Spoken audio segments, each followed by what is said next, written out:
नांदेड महापालिकेच्या कामाच्या दर्जावर प्रश्नचिन्ह उपस्थित करणारी घटना आज समोर आली आहे। अवघ्या थोड्याशा पावसात रस्ता अचानक खचला आणि त्यामध्ये एक कार कोसळली। सुदैवाने चालकाने प्रसंगावधान राखत वेळेत गाडीतून बाहेर पडल्याने मोठी दुर्घटना टळली। ही घटना नांदेड शहरातील वजीराबाद परिसरात घडली। नांदेड शहरात सकाळपासून सुरू असलेल्या पावसामुळे वजीराबाद परिसरातील नेताजी सुभाषचंद्र बोस महाविद्यालयासमोरील रस्ता अचानक खचल्याची घटना घडली। माहितीनुसार महाविद्यालयातील काम आटपून प्राध्यापक डॉक्टर चंद्रशेखर इंगळे आपल्या कारने घरी निघाले होते। महाविद्यालयाबाहेर पडताच त्यांना रस्त्यावर एक खड्डा दिसला। तो टाळण्याचा प्रयत्न करत असतानाच कारचे पुढील चाक त्या खड्ड्यात अडकले। यानंतर रस्ता हळूहळू अधिक खचू लागल्याने लक्षात येताच डॉक्टर इंगळे यांनी प्रसंगावधान राखत तातडीने कारमधून बाहेर पडले। काही क्षणातच रस्त्याचा मोठा भाग खचला आणि संपूर्ण कार त्या खड्ड्यात कोसळली। या घटनेत कोणतीही जीवितहानी किंवा दुखापत झाली नसली तरी या प्रकारामुळे महापालिकेच्या रस्ते बांधकामाच्या गुणवत्तेवर गंभीर प्रश्न उपस्थित झाले आहेत।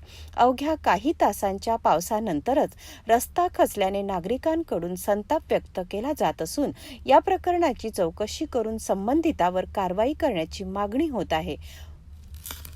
मी डॉक्टर चंद्रशेखर निवृत्ती इंगळे नेताजी सुभाषचंद्र बोस महाविद्यालयामध्ये मराठीचा प्रोफेसर आहे आणि कॉलेज संपल्यानंतर मी जेव्हा घरी निघालो तेव्हा आमच्या कॉलेजच्या गेटच्या समोर थोडासा खड्डा होता। तो खड्डा चुकून मी जाण्याचा प्रयत्न केला पण गाडीचं एक चाक मध्ये धसलं आणि मी दरवाजा काढून बाहेर पडलो। त्यानंतर थोडं करत पूर्ण गाडी त्या खड्ड्यामध्ये धसली आणि सुदैव की मी बाहेर पडलो। तर मी बाहेर पडलो नसतो तर गाडी सगट मीही मध्ये अडकलो असतो आणि कदाचित फार मोठा अनर्थ झाला असता।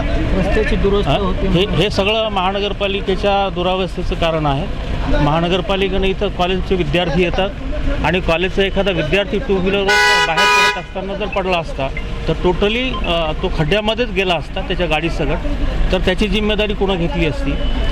माझी विनंती आहे की महानगर प्रशासनाला की त्यांनी अशा प्रकारचे जे हे रस्ते आहेत किंवा खड्डे आहेत त्याची पावसाळ्यामध्ये व्यवस्था करावी आणि विद्यार्थ्यांचं हित आणि नागरिकांचं हित जपावं, जेणेकरून महानगरपालिकेकडे असं कोणी बोर्ड दाखवणार नाही। धन्यवाद।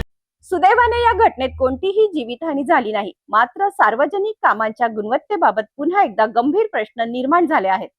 या प्रकरणात महापालिका काय भूमिका घेते आणि जबाबदारांवर कारवाई होते का, याकडे आता सर्वांचे लक्ष लागले आहे। अशाच महत्त्वाच्या आणि विश्वासार्ह बातम्यांसाठी पाहत राहा सिटी न्यूज।